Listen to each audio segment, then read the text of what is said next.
Bonjour, je suis Françoise Pajot, coordonnatrice sur le département du Maine-et-Loire pour les apprenants en situation de handicap. Connaissez-vous l'existence du dispositif régional porté par la GEFIP et la région pour les personnes en situation de handicap dans un parcours de formation? Non. Sachez que dans chaque CFA et organisme de formation, une personne est en charge de vous accueillir, de recueillir vos besoins et d'analyser et d'adapter avec vous votre parcours. Cette personne, c'est le référent handicap. Dans le Maine-et-Loire, je coordonne ce dispositif et j'anime ce réseau de référents handicap. À la CCI du Maine-et-Loire, ce ne sont pas moins de 80 apprenants en situation de handicap qui sont accompagnés par ces 3 référents handicap.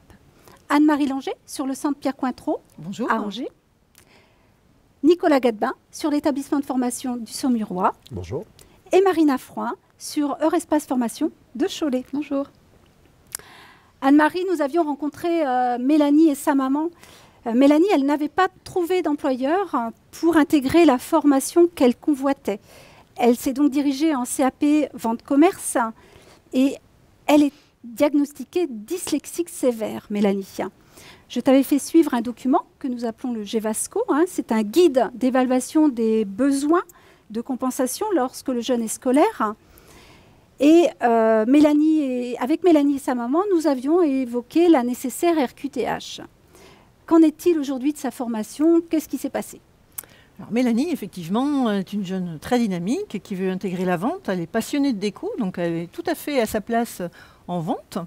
Alors, effectivement, les parents ont bien fait la démarche de demande de reconnaissance en qualité de travailleur handicapé, qui est indispensable pour pouvoir agir en apprentissage.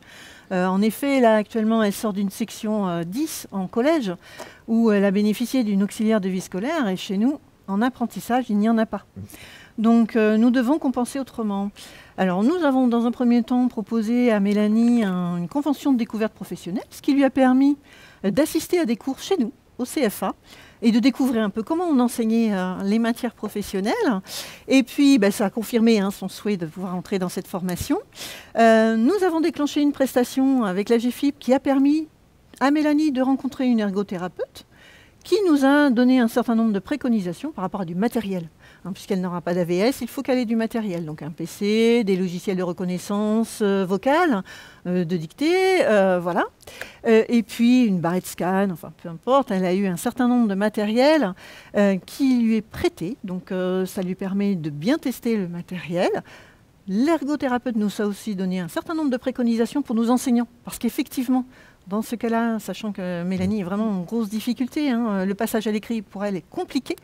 Donc il a fallu effectivement sensibiliser l'équipe pour qu'ils distribuent en fait les cours, tout simplement, qu'ils fassent des schémas, voilà. Donc histoire de bien l'accompagner dans sa formation. Je fais des points réguliers aussi avec Mélanie, évidemment, pour savoir comment ça se passe, s'il faut réajuster. Ça, c'est super important. On envisagera l'aménagement à l'examen, bien entendu, quand ce sera le moment. Donc, elle pourra bénéficier aussi de son matériel, puisqu'elle l'aura utilisé pendant ces 2 ans. Elle en aura besoin aussi à l'examen. Donc ça, c'est super important. Et puis enfin, on accompagne aussi l'entreprise. L'ergothérapeute peut intervenir en entreprise s'il y a des difficultés. Et puis moi, je l'accompagne dans une aide qu'elle a droit. Puisqu'elle embauche, elle a fait l'effort et elle a d'embaucher une apprentie en situation de handicap. Et elle a droit à une aide financée par la GEFIP. Tout à fait. Merci Anne-Marie. Le champ du handicap est parfois très large. Il nous faut faire souvent du sur-mesure. Avec Marina, nous avons rencontré Julie qui nous a expliqué sa situation particulière. En effet, donc là, Julie, ça fait 3 mois qu'elle est au CFA de Cholet, ce qui est très encourageant, car Julie a une phobie scolaire. Donc pour elle, sa difficulté, c'est de pouvoir intégrer et venir dans un établissement scolaire, de rentrer en cours. C'est quelque chose qui la rend malade et qui est très compliqué à vivre. Donc effectivement, Julie, on l'a rencontrée à plusieurs reprises. D'abord pour la rassurer, qu'elle puisse un petit peu, avant de venir au CFA, s'imprégner des locaux, rencontrer les formateurs pour qu'elle puisse être au maximum rassurée.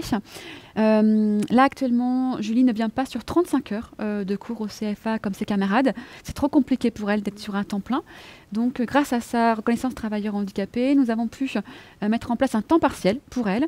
Donc, elle vient au CFA 24 heures, sur 24 heures de cours. Même chose en entreprise. Elle a un contrat de travail sur 24 heures au lieu de 35 heures, ce qui lui permet d'être rassurée et d'avoir des sas où elle peut un petit peu se décompresser. Elle vient actuellement au CFA les matinées. L'après-midi, elle est à son domicile, dans un cocon qu'elle connaît bien. Et ce sont les formateurs qui font en cours particulier des cours à distance. Donc voilà, nous avons aussi accompagné l'équipe pédagogique, comme sur Angers, pour pouvoir mieux comprendre ce qu'est la phobie scolaire, comment adapter ses cours, prendre en compte les besoins de la jeune. Et nous avons également sensibilisé les pairs, donc la groupe classe de Julie, afin qu'ils comprennent pourquoi est-ce que Julie ne vient pas tous les jours à l'école. Donc voilà, l'entreprise, ça se passe plutôt bien, elle prend ses marques. Et voilà, on a un fort espoir pour qu'elle puisse aller jusqu'au bout de sa formation en l'accompagnement quand on l'a fait. Tout à fait.